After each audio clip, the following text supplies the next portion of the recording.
Good morning, नमस्कार, आदाब, सत श्री अकाल, वेलकम, सुस्वागतम सभी लोगों का। जितने भी लोग यहाँ पर मौजूद हैं सभी लोगों को very good morning.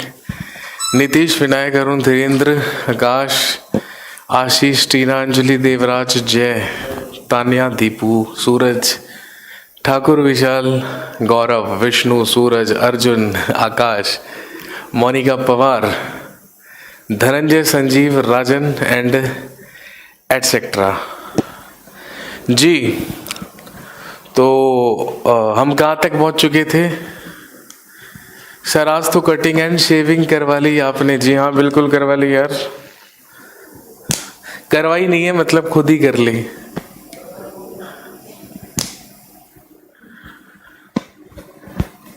B safe, corona is spreading fast in Delhi. जी हाँ यार, ये सभी जगहों पर कोरोना की बड़ी दिक्कत हो रखी है, आप अच्छे तरीके से जानते हैं। चलिए मुझे बताइए कि हम क्या पढ़ रहे थे लास्ट क्लास में और कहाँ तक पहुँच चुके थे।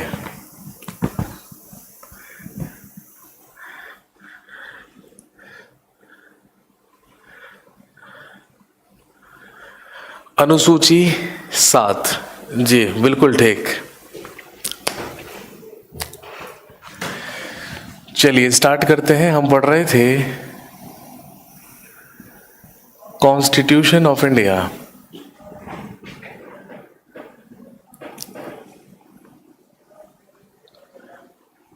या भारतीय संविधान।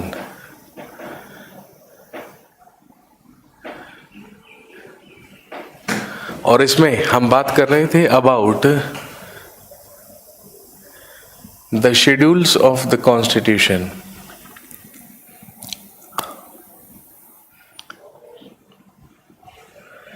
या संविधान की अनुसूचियां।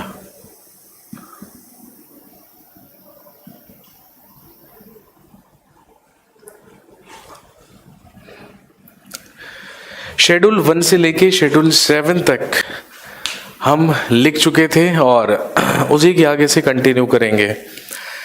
दोस्तों आप अच्छी तरीके से जानते हैं कि हमारे बेसिक कॉन्स्टिट्यूशन में, हमारे मूल संविधान में शेड्यूल्स या अनुसूचियों की संख्या 8 थी। लेकिन बाद में संविधान लागू करने के बाद इसमें 4 अनुसूचियों का इजाफा हुआ है। इसमें 4 शेड्यूल्स और ऐड किए गए हैं, शेड्यूल 9, 10, 11 एंड 12, जिसमें से 7 तक हम लोग लिख चुके थे। एक क्विक रिकैप लेंगे। शेड्यूल 1 में हमने बात की थी the names of Indian states and union territories, Bharat के राज्य एवं केंद्र शासित प्रदेशों के नाम जो शेड्यूल 1 में लिखे थे।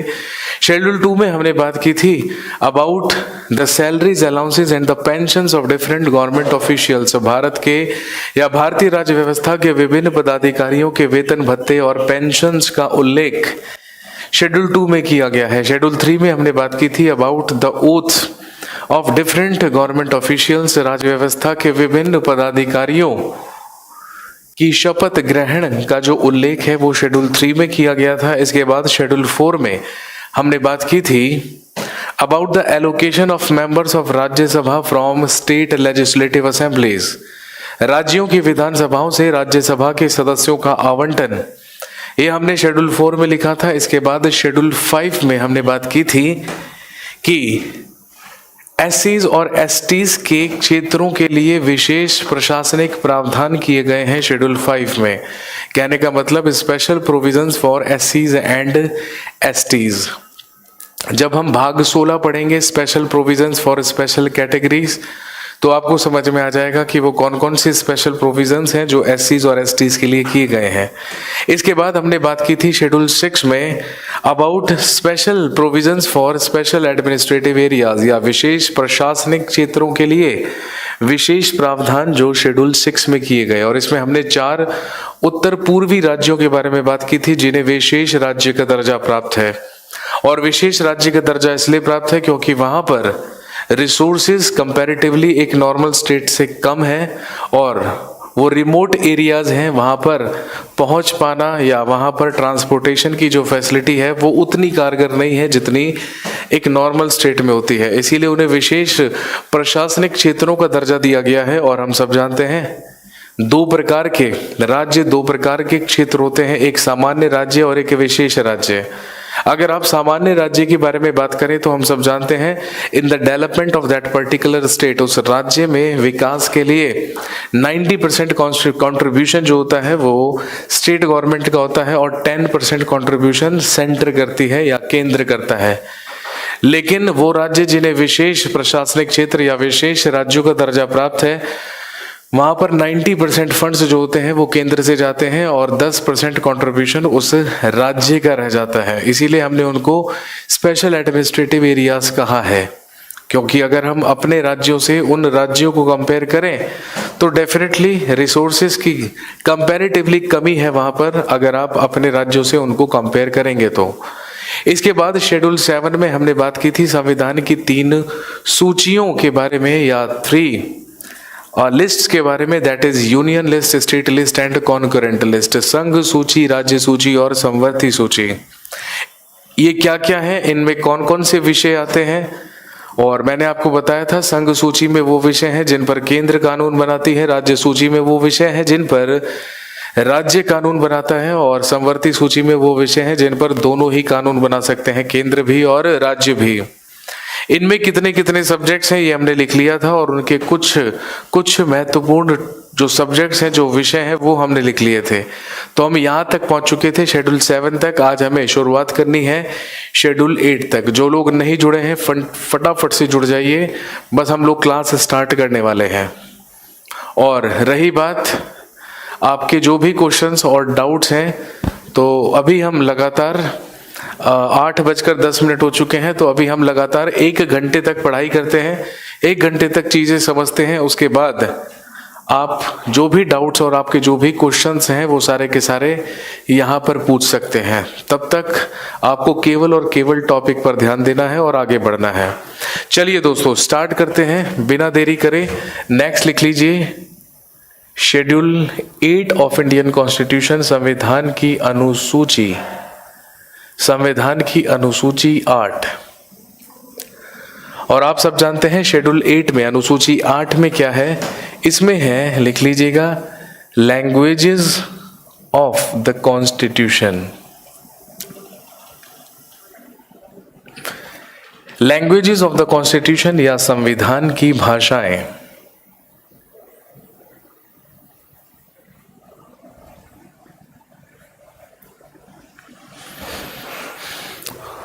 वो भाषाएं जिनको रिकॉग्नाइज किया गया है और जिन्हें दिया गया है किसमें, हमारे संविधान में या हमारे कॉन्स्टिट्यूशन में। और दोस्तों ध्यान रखेंगे, अगर हम भाषाओं के बारे में बात करें, अगर हम लैंग्वेजेस के बारे में बात करें, 1 मिनट रुकेंगे।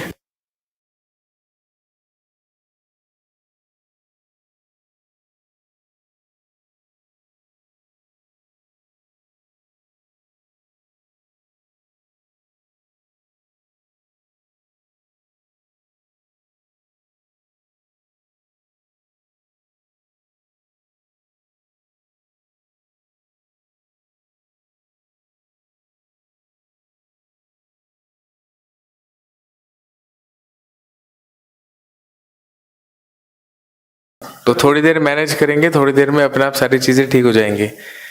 क्लास चल रही है ना लाइव?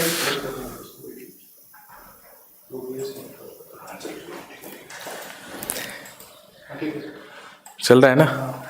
ठीक है जी, चलिए कंटिन्यू करते हैं।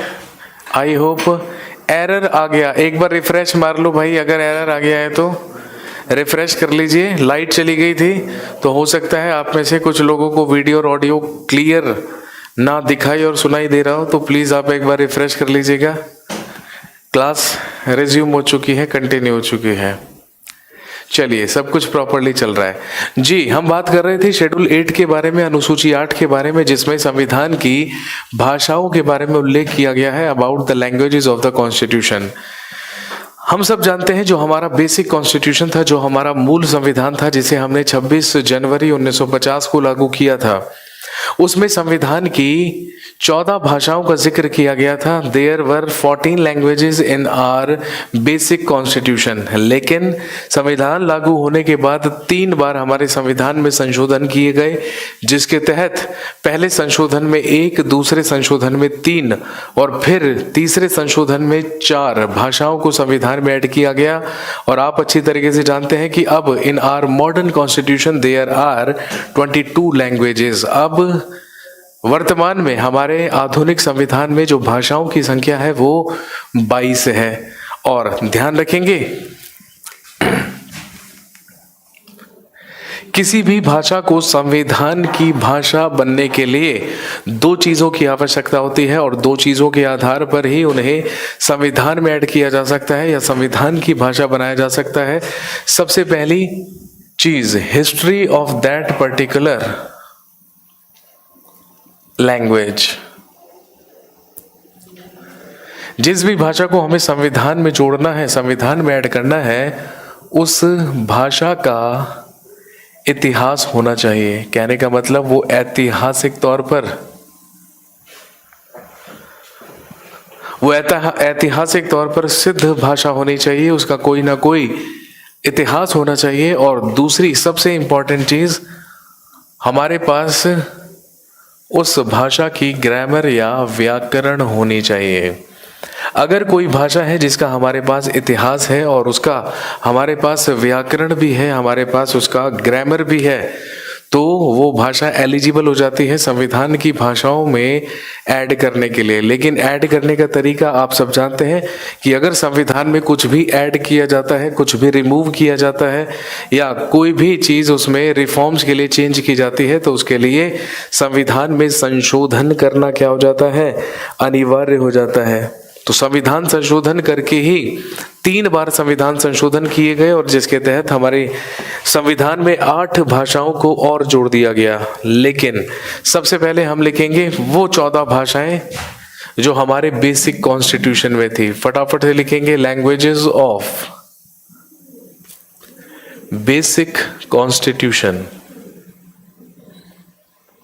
या 14 लैंग्वेजेस ऑफ बेसिक कॉन्स्टिट्यूशन। लिख लीजिएगा, मूल संविधान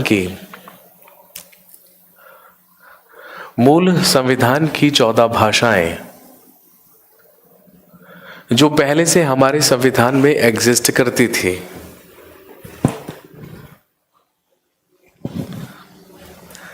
सबसे पहले लिखेंगे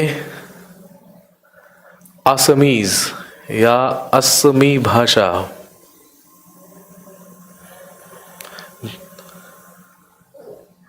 सबसे पहले लिखेंगे असमीज या असमी भाषा। इसके बाद सेकंड लिखिए बंगाली या बंगाली भाषा। आप सब जानते हैं असम या असोम की भाषा है असमी और बंगाल की, पश्चिम बंगाल की भाषा है बंगाली। ये पहले उड़िया कहलाती थी, लेकिन अब इसका नाम क्या कर दिया गया है, उड़िया। और हम सब जानते हैं उड़ीसा की भाषा या ओडिशा की भाषा ही क्या है, ओडिया। क्या वीडियो शो नहीं हो रहा है? इलेक्ट्रिसिटी में एक बार फिर से फ्लक्चुएशन हुई है, तो 1 मिनट रुकिए जरा, मैं चेक करा लेता हूं। ब्रिजेश एक बार आजा भाई।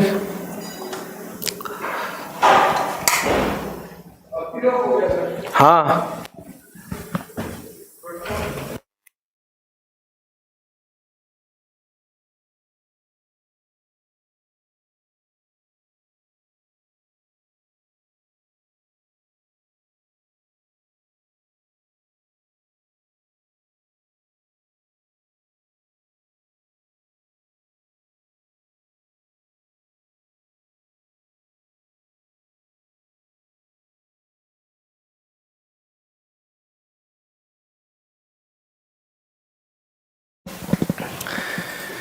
जी, क्या अब वीडियो और ऑडियो एकदम क्लियर है? बता दीजिए। यहाँ पर थोड़ा सा इलेक्ट्रिसिटी में फ्लक्चुएशन हो रहा है, उस वजह से थोड़ी सी दिक्कत आ रही है।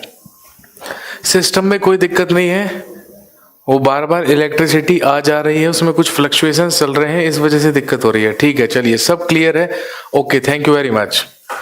9वीं भाषा हमने लिखी ओडिया। आप सब जानते हैं ओडिशा या उड़ीसा की भाषा है ओडिया।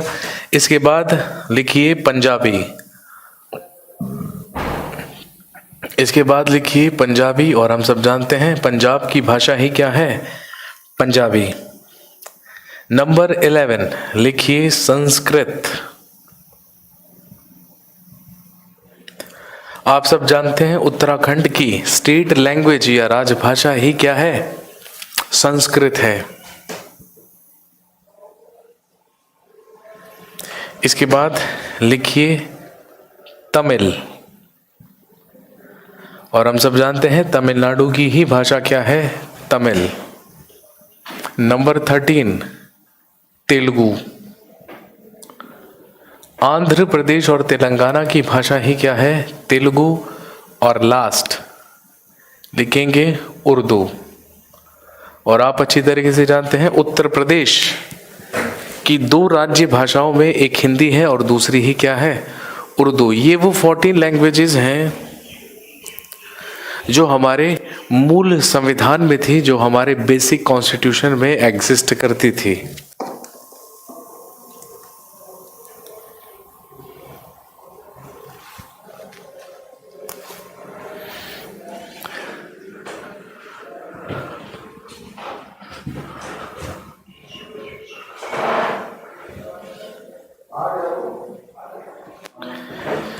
लेकिन हम सब जानते हैं कि इन आर मॉडर्न कॉन्स्टिट्यूशन, हमारे मूल संविधान में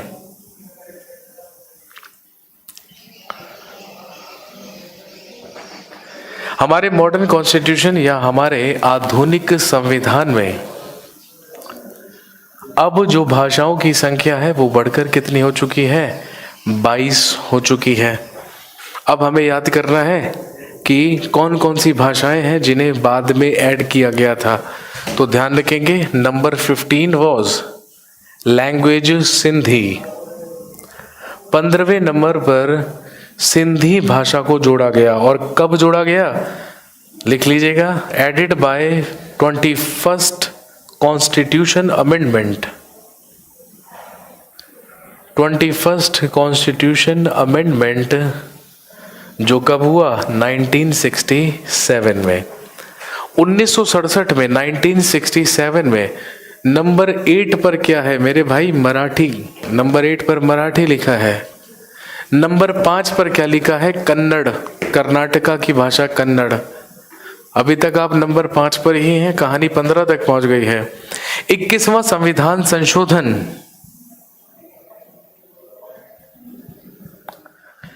21वां संविधान संशोधन 1967 के ही तहत हमारे संविधान में 15वीं भाषा को जोड़ा गया था, जो कौन सी है, सिंधी लैंग्वेज। सर ये इसी सीरियल में ऐड किए गए हैं। देखिए प्राची, मैंने सीरियल की कोई बात नहीं करी। जो पहले 14 लैंग्वेजेस हैं वो सारी की सारी मैंने अल्फाबेटिकली लिख दी है।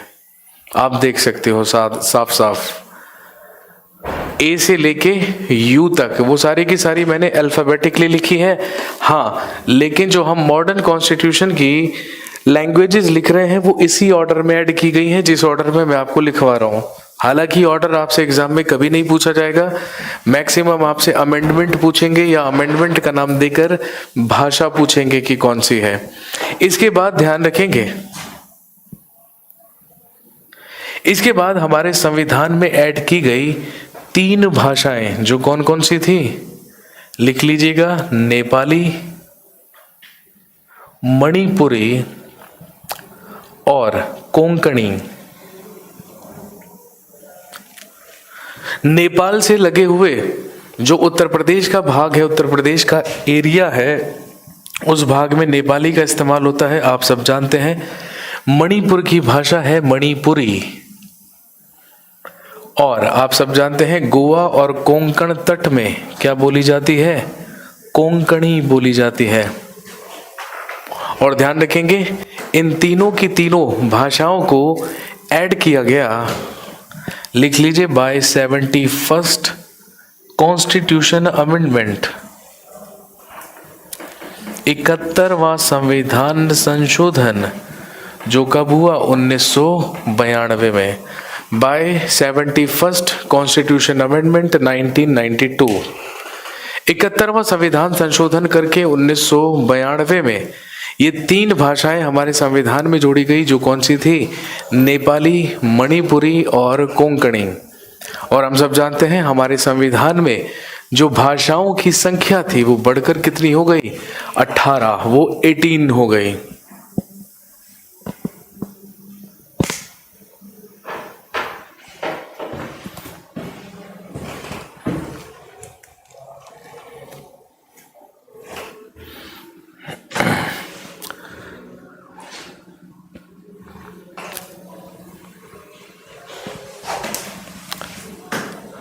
और इसके बाद ध्यान रखेंगे हमारे संविधान में ऐड हुई 4 लैंग्वेजेस या 4 भाषाएं।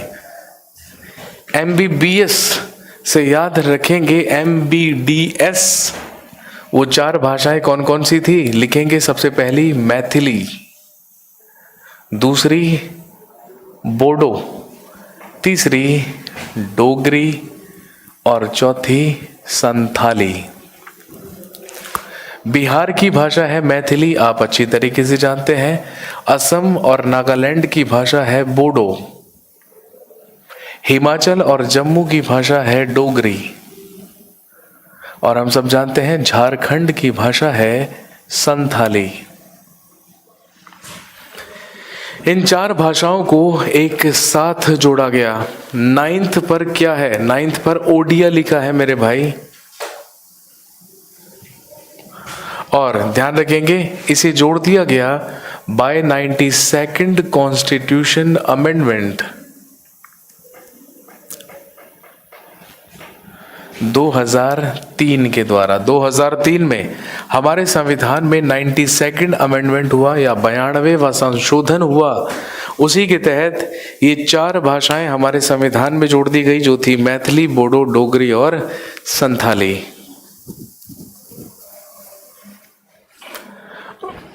ये बात हुई ना। इंग्लिश संविधान की भाषा नहीं है क्या सर जी? मेरे भाई बस यही तो सवाल आएगा आपके एग्जाम में। जब आप प्रीवियस ईयर्स के क्वेश्चन से चेक करेंगे तो आप देखेंगे कि अनगिनत बार ये सवाल पूछा गया है कि बताइए निम्न में से कौन सी भाषा है जो संविधान की भाषा नहीं है। और ध्यान रखेंगे, रट लीजिएगा कि हमेशा आपको ऑप्शन में एक इंग्लिश मिलेगा और आंसर भी वही होगा। हालांकि हमारा पूरा का पूरा संविधान इंग्लिश में बना है। हमारी जुडिशरी आज भी ऑफिशियल लैंग्वेज इंग्लिश का इस्तेमाल करती है, लेकिन ध्यान रखेंगे अंग्रेजी को हमारे संविधान में ऐड नहीं किया गया है। English is not the language of our constitution. हमारे संविधान की 22 भाषाओं में अंग्रेजी नहीं है, इंग्लिश को ऐड नहीं किया गया है। तो ये सारी की सारी वो भाषाएं हैं जो हमारे संविधान में हैं, ये 22 भाषाएं। सवाल किस तरीके से बनेंगे? जब आप प्रीवियस ईयर्स के क्वेश्चंस की प्रैक्टिस करेंगे तो आपको सारे के सारे क्वेश्चंस के जो आंसर हैं वो यहीं से मिलेंगे, जो आपको अभी बोर्ड पर नजर आ रहा है। सर मणिपुर की ऑफिशियल लैंग्वेज तो इंग्लिश है ना? मेरे भाई नागालैंड की भी ऑफिशियल लैंग्वेज इंग्लिश है, लेकिन ऑफिशियल लैंग्वेज होने का मतलब ये तो नहीं कि उसे हम संविधान में ऐड कर लें। मैंने तो अभी आपको बताया कि संविधान में ऐड होने के लिए भाषा का क्या होना चाहिए? इतिहास और उसका व्याकरण। तो आप सब जानते हैं हमारे देश में अंग्रेजी का कोई इतिहास नहीं है, अंग्रेजी तो बाहर से आई है। अंग्रेजी तो हमारे देश में कौन लेकर आए हैं? अंग्रेज लेकर आए हैं, ब्रिटिशर्स लेकर आए हैं। लेकिन उसे हमने संविधान में ऐड नहीं किया है। हालांकि ऐसा नहीं है कि उसे संविधान में ऐड नहीं किया जा सकता, बिल्कुल किया जा सकता है, लेकिन उसे संविधान संशोधन के तहत ही ऐड कर सकते हैं, जो अभी तक नहीं किया गया है। तो अभी तक ध्यान रखेंगे अंग्रेजी भाषा संविधान में एडिड नहीं है, और ये अनगिनत बार एग्जाम में क्वेश्चन पूछा गया है। डोगरी और बोडो कहाँ की लैंग्वेज है? अभी मैंने आपको बताया, Maithili is a language of Bihar, Bodo is a language of Assam and Nagaland. आप सब जानते हैं ना, बोडो जनजाति भी है एक, बोडो एक ट्राइब का भी नाम है, बोडो एक जनजाति का भी नाम है। तो असम और नागालैंड में बोडो भाषा का इस्तेमाल होता है, हिमाचल जम्मू में डोगरी भाषा का इस्तेमाल होता है और झारखंड में चलती है संथाली भाषा। सिंध की भाषा है सिंधी, आप जानते हैं। नेपाल की भाषा है नेपाली, मणिपुर की भाषा मणिपुरी, कोंकण गोवा की भाषा है कोंकणी। उर्दू तो मुगल के समय आई होगी सर। अरे मेरे भाई, मुगलों की ऑफिशियल लैंग्वेज जो राजकीय भाषा थी वो फारसी हुआ करती थी, वो पर्शियन हुआ करती थी। बस आप ये कह सकते हैं कि पर्शियन और हिंदी का ही अगर आप फ्यूजन कर देंगे, दोनों को मिला देंगे, तो ही जन्म हुआ है किसका? उर्दू का। और उर्दू भाषा कहीं से नहीं आई है, ध्यान रखेंगे। उर्दू हिंद की जबान है, हिंदुस्तान की भाषा है उर्दू। बाहर से उर्दू नहीं आई है, ना ही मुगल्स उर्दू लेकर आए हैं, ना ही टर्किश उर्दू को लेकर आए हैं, ना ही अफगानी लेकर आए हैं। उर्दू का जो निजात है, उर्दू जो बनी है, उर्दू का जो विकास है वो हिंदुस्तान में ही हुआ है। हिंदी कौन लेकर आया? यार नवीन, तू मेरे सामने होता ना तो सीरियसली बता रहा हूं, मैं मुर्गा बना देता तेरे को। अरे बेवकूफ आदमी, है ना। ये तो पता होना चाहिए आपको कि हिंदी और हमारी जो संस्कृत है, जो विश्व की सबसे प्राचीन भाषा है, दोनों ही देवनागरी लिपि में लिखी जाती हैं। और आप कह सकते हैं कि हमारे ही देश की कई सारी भाषाओं और संस्कृत को ही फ्यूज करके एक सरल भाषा में बदला गया है जो हिंदी है। तो हिंदी कहीं बाहर से नहीं आई है, वो हिंदी तो हिंदुस्तान की ही भाषा है। ये लो, एक आदमी पूछ रहा है सऊदी अरब में कौन सी लैंग्वेज बोली जाती है।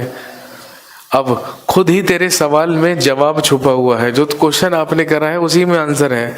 भाई सऊदी अरब बोला ना तो अरब में अरबी चलेगी ना मेरे भाई, अरबिक लैंग्वेज चलती है। भोजपुरी हो सकता है सर। भैया जाइए संसद में गुहार लगाइए।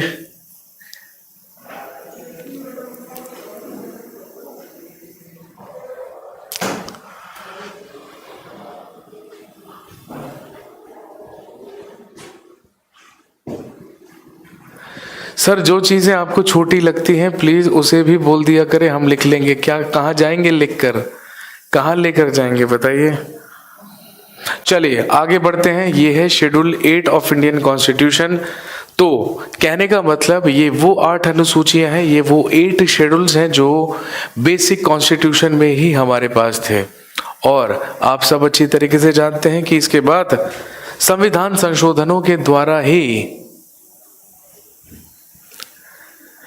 सर संस्कृत संविधान की भाषा क्यों नहीं है? अरे मेरे भाई यार आंखें खोल के देख लिया करो यार। ये क्या है? What is this? ये क्या है बताइए? क्या ये संस्कृत नहीं है? मलयालम कहाँ की लैंग्वेज है? केरल की भाषा है। चौथी क्लास के बच्चे से पूछ जाकर, ठीक है, तेरा मजाक भी उड़ाएगा, तेरे ऊपर खिल्ली उड़ाकर हंसेगा भी, और फिर ये बोलेगा कि अबे गधे, तेरे को अभी तक ये भी नहीं पता।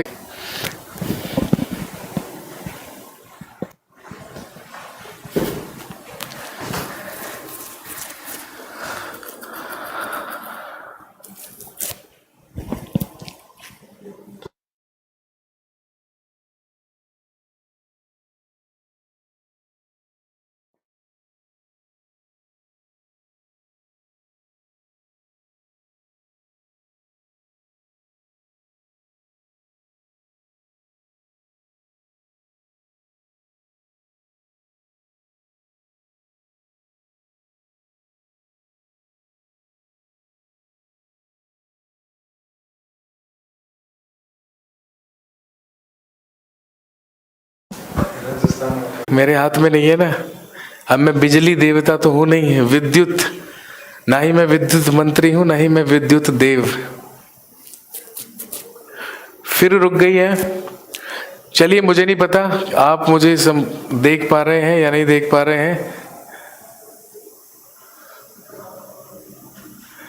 चलिए हम लोग आज की क्लास को यहीं पर स्थगित कर रहे हैं और माफ़ी चाहता हूँ मैं, इनकन्वीनियंस होने की वजह से, रुकावट होने की वजह से, बार बार यहाँ पर फ्लक्चुएशन होने की वजह से ना क्लास बंद हो रही है, कभी चल रही है, बंद हो रही है, चल रही है, तो इस तरीके से मज़ा नहीं आ पा रहा। कनेक्टिविटी अपनी भी नहीं बन पा रही, आपकी और मेरी भी, और यहाँ पर इलेक्ट्रिसिटी की तो बन ही नहीं पा रही है। तो चलिए मैं क्लास को यहीं पर अभी ख़त्म कर रहा हूँ, और इस क्लास को हम कल कंटिन्यू करेंगे, क्योंकि यहाँ पर लाइट नहीं है, गर्मी भी बहुत हो गई है और बार बार लाइट में कट लग रहे हैं। तो क्योंकि अभी आप लोग सारे के सारे लाइव देख पा रहे हैं, इसीलिए मैं आपको बता देता हूँ कि क्लास को हम यहाँ पर डिसकंटिन्यू इसलिए कर रहे हैं क्योंकि यहाँ पर विद्युत और इलेक्ट्रिसिटी की प्रॉब्लम हो रही है। तो जो भी लोग बाद में आकर वीडियो को देखें, जो लाइव नहीं देख पा रहे हैं, तो वो समझ जाइएगा कि इस वजह से स्थगित कर दी गई है।